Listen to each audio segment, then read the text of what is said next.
ఈరోజు నేను మాట్లాడబోయే విషయము మన మూలముకు వెళ్ళటం, మన మూలం మనం గుర్తించటం. సో ముందుగా వెళ్ళకన ముందు నిన్న ఏం చేశానో చెప్తాను. సో నిన్న నేను మా మరిది గారు బ్రదర్ ప్రేమ్ ఇద్దరం కలిసి ఒక వర్క్షాప్కి వెళ్ళాం. సో దట్ వర్క్షాప్కి వెళ్ళినప్పుడు ఆ వర్క్షాప్ ఏంటి అంటే అక్కడ జరిగింది ఏంటంటే, నేర్పించేది ఏంటంటే, మనము తీసుకునే ఆహారం కానీ, మనం వేసుకునే బట్టలు కానీ, మనం కట్టుకునే ఇల్లు కానీ ఎలాంటి వాటిలో ఉన్నామో, ఎంత హానికరము, మనం ఏం చేస్తే మంచిది, ఎలా ఉండాలి అనేది మనకి నేర్పించారనమాట. సో మేము అక్కడికి వెళ్ళినప్పుడు, మా వర్క్షాప్కి వెళ్ళినప్పుడు మేము అక్కడికి వెళ్ళగానే హైదరాబాద్ నుంచి మహబూబ్ నగర్కి వెళ్ళడానికి అక్కడ ఇంటర్నల్ చాలా లోపలికి ఉంది, ఆ విలేజ్ చాలా లోపలికి ఉంది. అది వెళ్ళటానికి మాకు 3 గంటలు పట్టింది. కానీ ఏదో ఒక యుగం గడిచినట్టు అనిపించింది ఆ కార్లో. మేము అలా వెళ్తూనే ఉన్నాము. మేము వెళ్ళే కొద్దీ బిల్డింగ్స్ అన్నీ చిన్నగా అవుతూ వచ్చాయి, రోడ్లన్నీ సన్నపడుతూ వచ్చాయి, జనాలందరూ కనపడటం ఆపేశారు, వెహికల్స్ పెద్ద పెద్ద ట్రక్స్ అన్నీ సైకిల్స్గా మారడం మొదలెట్టింది. ఇటుపక్క ఎడారి, అటుపక్క ఎడారి. చూస్తే చిన్న ఊరు, ఎంతో దూరం లోపలికి వెళ్ళిన తర్వాత మేము చూసాము అక్కడ మమ్మల్ని ఆవుల దగ్గరికి ఎలా నూనె తీస్తారు, ఎలాంటి ఆహారం తినాలి, అవన్నీ కూడా నేర్పించారు. సో అక్కడికి వెళ్ళినప్పుడు మమ్మల్ని ఒక ఇంట్లో కూర్చోపెట్టారు. ఆ ఇల్లు 100 సంవత్సరాల క్రితం కట్టిందంట. సో పెద్ద పెద్ద స్టోన్ పిల్లర్స్ వేసి, పైన అంతా స్టోన్ పిల్లర్స్ వేసి కూర్చోపెట్టారు అక్కడ. ఆయన మాకు చెప్పింది ఏంటంటే, చూసారా ఎంత ధైర్యంగా కూర్చున్నారు, అంత పెద్ద పెద్ద రాళ్ళు కింద మీరు 100 సంవత్సరాలు ఓల్డ్ అయినా సరే అది ఏం చెక్కు చెదరకుండా ఉంది, అది పడుతుంది అన్న భయం కూడా లేకుండా అంత ధైర్యంగా కూర్చున్నారు కదా మీరు అని మమ్మల్ని క్వశ్చన్ అడిగారు. అదే మేము ఆలోచిస్తున్నప్పుడు ఆయన చెప్పడం ఏంటంటే, పూర్వకాలంలో మనకి ఇల్లులు కడుతున్నప్పుడంట మనకి ఒక్కొక్క ప్రాంతంలో ఒక్కొక్కటి దొరుకుతుంది. కొన్ని ప్రాంతాల్లో రాళ్ళు ఉండవు, కొన్ని ప్రాంతాల్లో సాయిల్ సరిగ్గా ఉండదు, కొన్ని ప్రాంతాల్లో కొన్ని ఉంటాయి, కొన్ని ఉండవు. కానీ వాళ్ళు ఒక్కొక్క ప్రాంతంలో వాళ్ళు ఆ ప్రాంతం గురించి తెలుసుకొని దాని గురించి స్టడీ చేసి వారు అలాంటి ఇల్లులు కట్టుకునేవారంట. And those houses, mind you, I tell you that they are very strong and they stay for hundreds of years. 100 సంవత్సరాల వరకు అవి నిలబడుతున్నాయి. మనం ఇప్పటికీ చూసినట్టయితే కొన్ని స్ట్రక్చర్స్ మనకి హైదరాబాద్లో కనిపిస్తుంది. All over India we can see there lot of structures which are way old back, ఎన్నో సంవత్సరాల క్రితం కట్టినవి. అదేమి కొత్తగా సిమెంట్ వేసి బ్రిక్స్ వేసి కట్టినవి కాదు, రాళ్లతో మట్టితో ఎన్నో సంవత్సరాల క్రితం కట్టింది, ఇంకా బలంగా అలాగే ఉంది. అలాంటి ఇల్లులు ఇప్పుడు మనకి చూడటం చాలా అరుదైపోయింది. ఇప్పుడు అంతా సిమెంట్ బ్రిక్స్ అవే కనపడుతూ ఉంటాయి. Those houses are also so unique. ఒక ఇల్లు ఇంకో ఇల్లు సమానంగా ఉండదు. Because every house is built by their own hands. వాళ్ళ చేతులతో కట్టుకున్నవి, ఒక 10 మందికి వర్కర్స్కి ఇచ్చేసి కట్టించినవి కాదు. వాళ్ళంతా వాళ్ళు సొంతంగా కట్టుకున్న ఇల్లులు. అందులో కొన్ని చిన్న చిన్నగా ఎగుడు దిగుళ్ళు ఉంటాయి, అన్ఈవెన్గా ఉంటాయి, బట్ ఇట్ ఈస్ ఒథెంటిక్ కదా, అది ఒరిజినల్. అది వాళ్ళు చేసి గట్టిగా ఉన్న ఇల్లులు అలా ఉండిపోయి ఉంటాయి. నేను ఇవన్నీ మీకు ఎందుకు చెప్తున్నాను, ఇప్పుడు మీకు కన్స్ట్రక్షన్ క్లాస్ ఎందుకు ఇస్తున్నాను అని అనుకుంటున్నారేమో. We also construct our lives. మన జీవితాన్ని కూడా మనం కట్టుకుంటాం కాబట్టి, మన జీవితాన్ని మనం ఎలా కట్టుకుంటున్నామని తెలుసుకోవాలి. కాబట్టి ఏ ప్రాంతంలో ఏ దొరికేది అది ఎలా యూనికో, నీ గురించి కూడా దేవుడు నిన్ను చేసినప్పుడు నిన్నంత యూనిక్గా చేశారు. వేరే వారితో సమానంగా కాకుండా చాలా డిఫరెంట్గా చేశారు అని ఫస్ట్ మీరు తెలుసుకోవాలి. ఎందుకు మనం తెలుసుకోవాలంటే, ఆ పక్కన కూర్చున్న వాళ్ళు వారి జీవితంలో ఏదో ప్రాబ్లం వస్తే వాళ్ళు అలా చేశారు, నేను కూడా అదే చేస్తాను, మరి నాకెందుకు కరెక్ట్గా రిజల్ట్స్ రావట్లేదని మనం అనుకుంటాం. పక్క అమ్మాయి కూర్చొని జస్ట్ ఒక గంట చదవగానే 70% కొట్టేసింది, నేను గంట కూర్చొని చదువుతాను, నేనెందుకు కొట్టలేను అని మనం కూర్చుంటాము. We start seeing common solution for all the problems. మన జీవితంలో ఉన్న కష్టానికి కామన్గా ఏం జరుగుతుందో అదే చూస్తూ ఉంటాము. But sometimes we have to realise that మనకి కావాల్సింది చాలా యూనిక్గా ఉంది.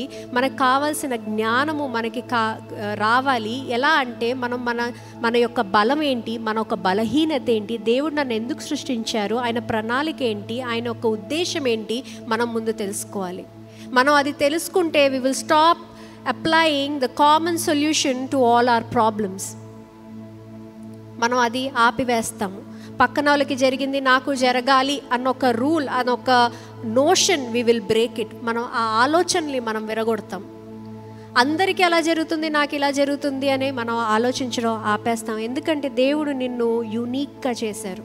ఆయన ఒక వేరే ఉద్దేశంతో చేశారు. ఆయన చేసిన ప్రణాళిక వేరు, ఉద్దేశం వేరు. అక్కడ మీరు ఆయన చెప్పిన కొన్ని విషయాల్లో ఒక్కొక్క ప్రాంతంలో ఇల్లు ఒక్కొక్కలా కట్టేవారంట.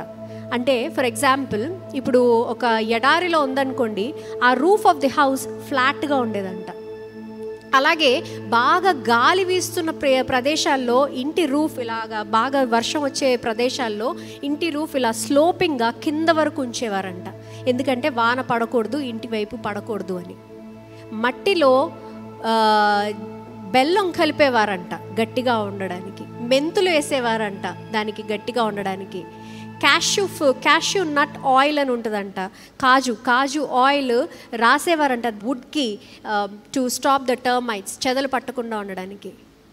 మనం చాలాసార్లు మన కష్టాలు, మన ప్రాబ్లమ్స్ చాలా కాంప్లికేట్ చేసేసుకుంటాం. అరే అది చేసేయలేమో, ఇది చేసేయలేమో.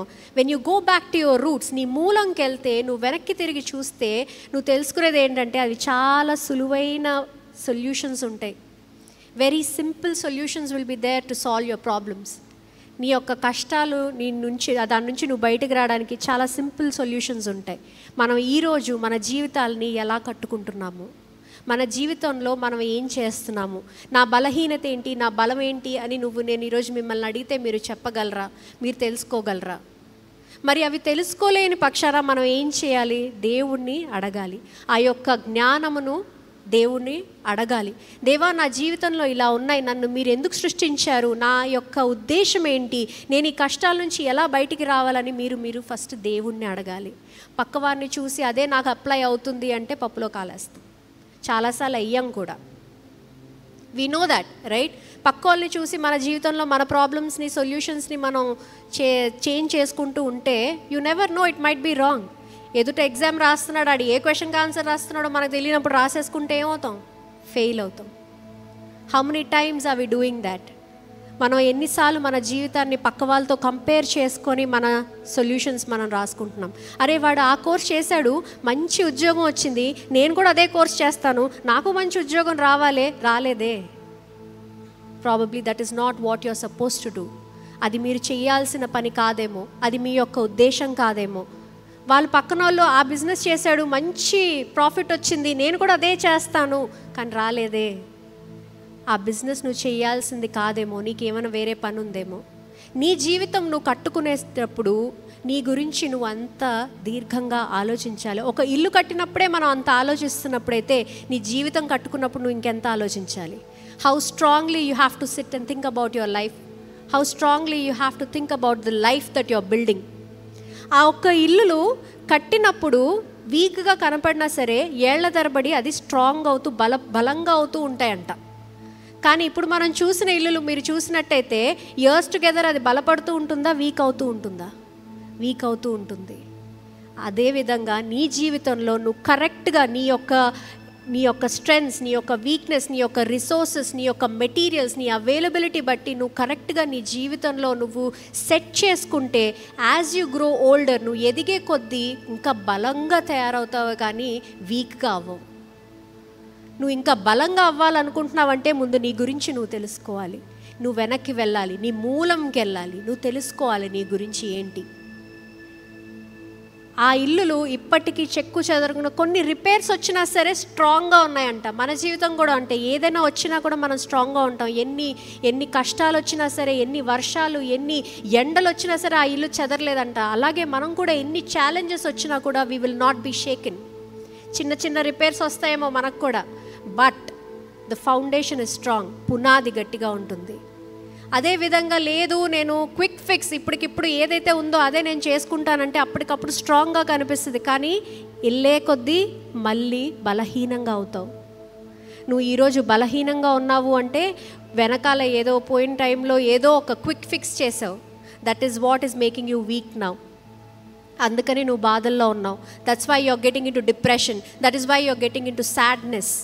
నువ్వు ఆ క్విక్ ఫిక్స్ ఏదైతే చేసావో ఆ సమయంలో బయటపడటానికి that is not the right way. అది మీరు ఆలోచించాలి. ఏం చేశాను, ఎలా ఉండాలి, ఎలా నేను జీవించాలి, నీ గురించి నువ్వు ఎలా తెలుసుకోవాలి, అవన్నీ దేవుడు మనకిచ్చే జ్ఞానము. లాస్ట్ వీక్ కూడా నేను మీకు షేర్ చేశాను, దేవుడు మనతో ఎల్లప్పుడూ మాట్లాడుతూనే ఉంటారు, మనమే బిజీగా అయిపోతూ ఉంటాము. మరి దేవుణ్ణి మీరు జ్ఞానం అడిగినప్పుడు, ఆ జ్ఞానము మీకు దేవుడు ఇస్తున్నప్పుడు మీరు వినగలుగుతున్నారా లేదా, మీరు బిజీగా ఉన్నారా లేదా, మీ ఫోకస్ ఎక్కడుంది అని ముందు మీరు ఆలోచించాలి. వెనకాల టీవీలో నడుస్తూ ఉంటుంది, ఆ శబ్దము మీకు దేవుని వాక్యంగా మారాలి అంటే ముందు మీరు అటెన్షన్ పెట్టాలి, ఆ యొక్క శ్రద్ధ పెట్టాలి. వెనకాల వాక్యం నడుస్తూనే ఉంది అంటే అది శబ్దము, మీరు విన్నప్పుడే అది వాక్యము. మరి మీ జీవితాలు మీరు సెట్ చేసుకోవడానికి శ్రద్ధగా మీరు ఏం చేస్తున్నారో, మీ గురించి మీరు తెలుసుకుంటున్నారా లేదా అనేది మీరు చాలా బలంగా ఆలోచించాలి. మేము ఆ వర్క్షాప్కి వెళ్ళినప్పుడు చాలా విషయాలు తెలిసింది. ప్రేమ అయితే బాబోయ్ నాకు ఎన్నో సంవత్సరాల క్రితం వెళ్ళిపోయినట్టు అనిపిస్తుంది, ఏంటి ఇల్లు ఏంటి, వాతావరణం ఏంటి, ఫ్యాన్ లేదు, ఏమీ లేదు, ఫ్యాన్ కూడా లేదు అక్కడ. మేము అలా రాళ్ల కింద రప్పల కింద కూర్చున్నాము, తెలుసుకున్నాము జీవితం ఇలా ఉండింది. మిమ్మల్ని ఇప్పుడు అలా జీవించమని నేను చెప్పట్లేదు, కానీ I'm asking you to think about your life. How are you building your life? నువ్వు వెళ్ళే కొద్దీ స్ట్రాంగ్ అవుతున్నావా, వెళ్ళే కొద్దీ వీక్ అవుతున్నావా? That depends on what you are doing with your life. That will let you know. నేను బలపడుతున్నానండి అంటే సరైన దారిలో వెళ్తున్నాము. నేను ఇంకా బలహీనంగా అవుతున్నానండి అంటే ఏదో ఒకటి చేంజ్ చేయాల్సిందే, ఏదో ఒక మార్పు తీసుకురావాల్సిందే. అది మీరు దేవుణ్ణి అడిగితే దేవుడు తప్పకుండా ఇస్తారని నేను నమ్ముతున్నాను.